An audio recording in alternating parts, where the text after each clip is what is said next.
Welcome friends, Silas here. This is a mobility practice for you to target the whole body. In specific, we're going to spend a little bit more time around the hips and with the back of the legs, the hamstrings. For today's practice, if you know you're really tight, go close to the wall so you can use the wall to help you to maybe get in and into some of the exercises or use it as a prop. Also, a block will come in handy. This class is designed for you to do again and again and again, because those 10 minutes won't change your life. But if you do those 10 minutes repetitively, it might change your life. So there'll be options to use a block, and then we're going to take the block away. You can always stay with the block or just, progress in your practice. All right. If you have the block, place it to the side of your mat and then find your way into a child's pose. First, bring the knees to the outer edges of your mat, bring the big toes together to touch, and then begin to let the hips sink towards your heels, and maybe stay upright for just a moment. And then begin to bring your awareness into the hips and lift the frontal hip bones up, let the tailbone tuck under, and then lift the tailbone up, let the belly move towards the floor. And you're just going to move the hips up and down, just finding a little bit of movement, centeredness in your pelvis. Imagine your entire hip area or your pelvis is a bowl, and by letting the hip bones, the frontal hip bones drop, you're emptying the bowl out towards the floor. And then by sliding the tailbone under, you empty the bowl out towards the back. Just go a couple more times like this, maybe even close your eyes. Begin to bring awareness to the subtle, the small things within the own body. And the next time the tailbone lifts up towards the ceiling, begin to walk the hands forward and find your child's pose. Walk the fingertips away from your hips and then lengthen through the side body, through your latissimus. Because it's a mobility class, it won't be the typical yoga poses you might be used to. And we won't hold them steady as well. So we're going to bring a little bit of movement into the poses to mobilize. So from your child's pose, lift your forehead off the ground, but keep your ears in line with your upper arms. So the back of the neck stays long. And then come into your fingertips. And try to grow longer from your hips through the side body all the way to your hands. Stay on the fingertips and then bring your awareness into your shoulder blades. Slide them together and then spread them apart. And the chest might be moving up and down just an inch. So by moving the shoulder blades, also called scapular, you bring some scapular mobility and movement into the upper body. There's this subtle lifting and descending of your heart, spreading and pulling together of your shoulder blades. We go for another 3 rounds. Just letting the shoulder blade move.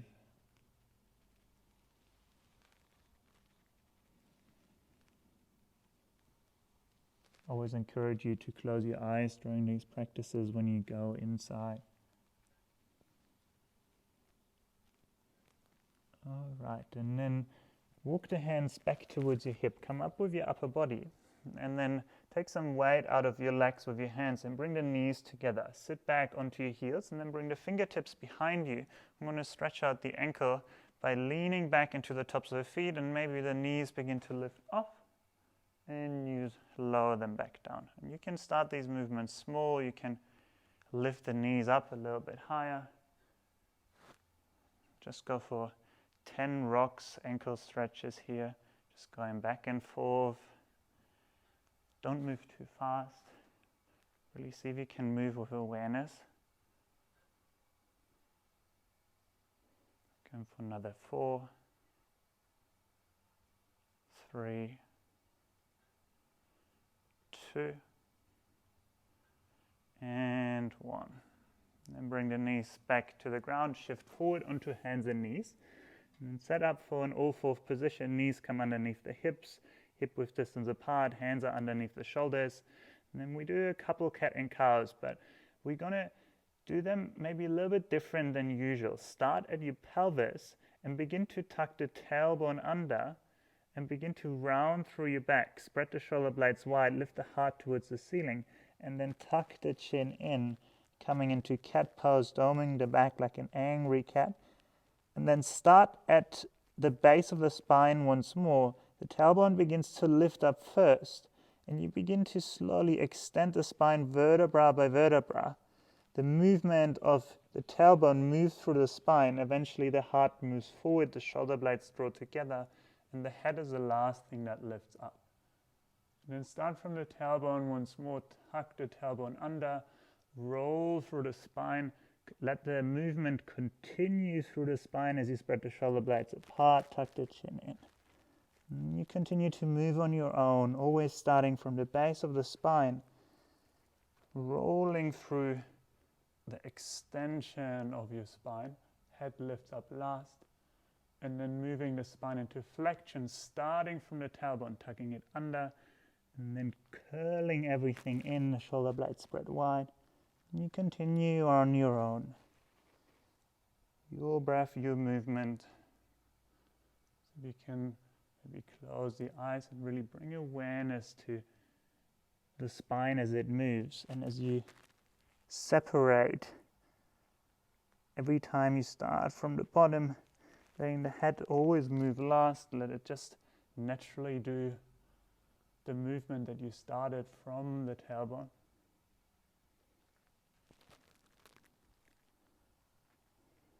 You don't have to go at my speed, you just do your own. We go for roughly another 2 rounds.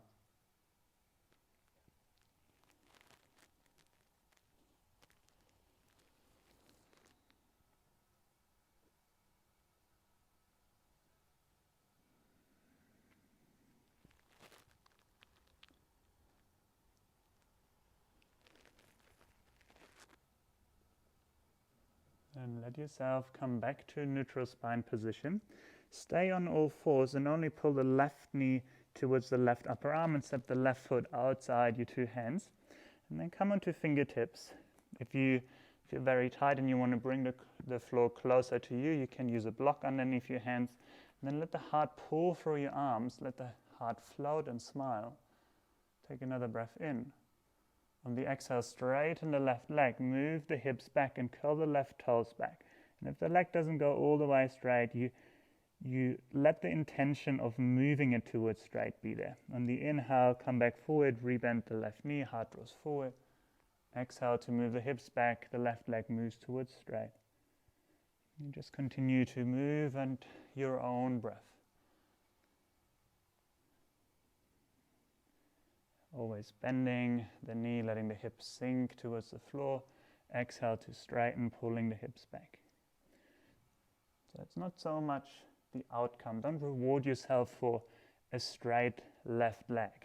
Reward yourself for the effort that you put in here, the diligency in which you come to work on yourself. Do this movement one more time at your own rhythm. And then we finish with bending the left knee again, stepping the left knee back next to the right, and then bringing the right foot forward once again, coming onto fingertips or onto the block. Take a breath in, let the heart pull forward, smile. Exhale, straighten the right leg, also curl the right toes back. And then move with your breath, inhale to come forward, exhale to draw back. And once again, you just straighten that right leg to the degree that is available to you. Not getting hung up if it is straight or bent. It's the intention that counts, or the input. Reward yourself for that, for the intention. It's the only thing you can control. All right, a couple more breaths, a couple more movements. Really taking the right toes with you as you pull the hips back to flex them back as well. Always the flexing of the toes back towards you opens up the back of the legs. And then do one more movement. Next time you bend the right knee, slide the right knee back next to the left, step the left foot back forward, and then come onto your hands. And here you can keep the right knee down onto the ground the entire time, or straighten the right leg, power up through the right thigh. And then we start here by just with the next inhale reaching the left arm up towards the ceiling. On the exhale, bring the hand back down. If you feel like you have more space, even bring the left elbow down towards the ground. Let the hips sink into the left leg. On the next inhale, reach the left arm back up. Exhale to lower back down. Maybe the elbow comes down. Inhale to lift. Exhale to lower. Inhale to lift. Exhale to lower. Do another 2 at your own pace. If you have the back leg lifted, keep it powered up. One last time. We finish with an opening of the heart and then bringing the left hand back down. And you can choose with the right knee on the ground or without, stepping it back either into a kneeling position or a plank, and then pulling the right knee forward, stepping it outside the right hand. Once again, we start with the left knee on the ground or off the floor. Inhale, reaching the right arm up, open twist. Exhale to bring the right hand down to the ground, maybe the right elbow. Inhale to lift back up. Exhale to lower. Inhale to lift. Exhale to lower. Inhale to lift. Exhale to lower. You get the drill. Continue for 2 more rounds on your own.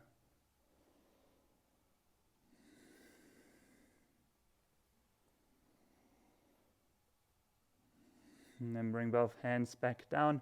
From here, step the left foot forward outside the left hand. And the feet are about mat width distance apart. And from here, we're going to move towards a Malasana squat. So bring the fingertips onto the ground. And then begin to bend your knees. Let the knees move out wide. Keep the spine straight. And you might notice, okay, I can't come all the way down with my hips. So you can either utilize your block and bring it underneath your hips as you sit down, or you can go towards a wall to lean back against the wall. And maybe staying in your squat up here is where you are. And you simply stay here, you do little hip rocks up and down, and you just continuously open your hips up to maybe eventually come in the full squat. If you're here either sitting on a block or the hips all the way down, bring the palms together, elbows to the inside of your thighs, and then draw the hands into a prayer towards your heart. Draw the shoulder heads back. And then small movements. Move the hands forward. The palms move away from the heart. The knees draw slightly together. And then as you draw the hands back towards the heart, the knees go out wide. And you continue for this movement for around 5 to 8 times. If you're not in the Malasana squat, you're just working on your depth. You can still stay with hands on the ground and you're just moving up and down with your hips.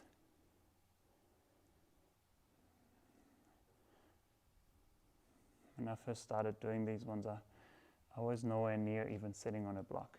But it's just repetition. It's a repetition. Use it or lose it. And you can't expect something that you haven't done for years to just magically work overnight. All right, one more time, pull the hands to your heart, knees go out wide. And then from here, let the upper arms come onto your knees. And you can either just stay here in the squat. If you couldn't even do the squat, or you're sitting on a block, sit your bum all the way down to the ground and bring your hands behind you. And then from here, we're going to just let one knee fall towards the center and then lift it back out and swap over to the other leg. So you can continue with this. If you're still in the squat, you can do the same thing from here, just requires you to have a bit more balance with your hands. So one knee comes down towards center, lifts back out, and you change side. And then move slow once more. Can you pay attention to the entire range of motion that you're doing? And do it controlled. We'll do it 5 times in total on each side. If you're sitting down, you might be doing a couple more. I simply go with what's happening in the squat. So one more time each side.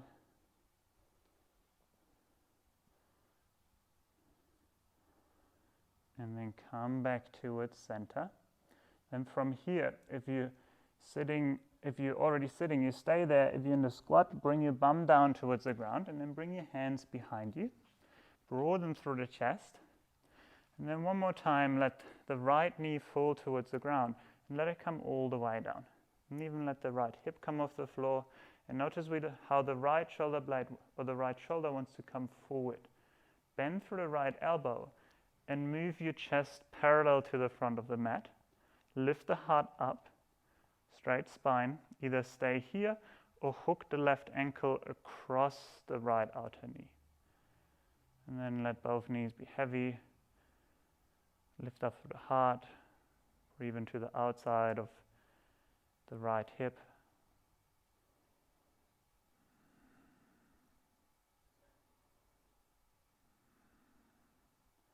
And then release the hook. Bring the knees back to its center, let them fall over to the other side. And then once more, let the heart lift up. Notice how the left shoulder wants to draw forward. So bend through the left elbow and square your shoulders off towards the front of the mat.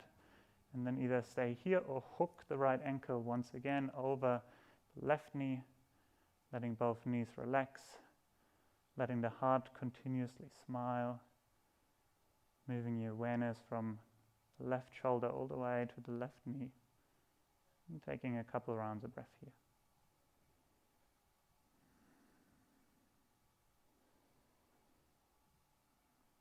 Letting the heart hover. Every inhale, the heart floats. And then come back to its center, release the hook. Then from here, bring yourself up into wide-legged forward fold. So you can either just come back through the squat and then step your legs out. If that's not possible, you just bring yourself into this pose, bringing the feet parallel with the long edge of your mat. And then you can start once again, taking a block underneath your hands and keeping a long, straight spine. Pulling the heart forward, shoulder heads draw back. And then we begin to move from side to side slowly. So begin to bend into the right knee, straighten the left leg. And once again, you notice where's the point where I still have control. So you're lowering the hips down, not to a moment where you just let them fall down. No, bring it to a point where you still have control. And then come back towards center. Move over to the other side, bend the left leg, straighten the right, let the hips sink down, and then come back through center over to the other side. You can just stay with this, just moving side to side. You can also begin to curl the toes of the straight leg up towards the ceiling. And as you come back through center, you change side, do the same on the other side. At any point you feel like this is it for me, you just continue with the movement that works for you. If you want to go further, you can also do it without the block, even without the hands. And see if you can go a little lower every single time, but with control. And then either stay with this, or the next time you bend the left leg, you can either sit onto a block or take the block out all along and sit the bum all the way down to the ground. You choose. And then the left knee moves down towards the ground. Knee comes back up. Lift the bum off and you change side. If that doesn't work for you, you stay with any variation. Then over to the other side, same thing. Bum comes down onto a block or straight to the floor. Maybe the right knee touches in, lift it back up, lift yourself back up, change side. Do this 3 more times, or 3 times in total on each side. If you're just working with moving your hips side to side in the Skandasana, you just stay with that. Be mindful that the hips deliver slow, right knee touches in, lift it back up. One more time.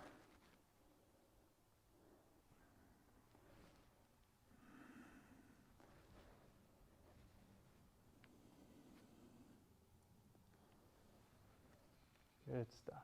Control. You don't want to ever drop. And then once you come out, come back towards center. And then from here, begin to heel-toe the feet towards the center of your mat, finding a forward fold. I'm bringing the feet about hip width distance apart, so don't walk them down all the way together. And then bend your knees generously and let your rib cage melt into your thighs. And then from here, keep the length of your spine. Let the neck relax, let the arms be heavy. Elongating the entire back body.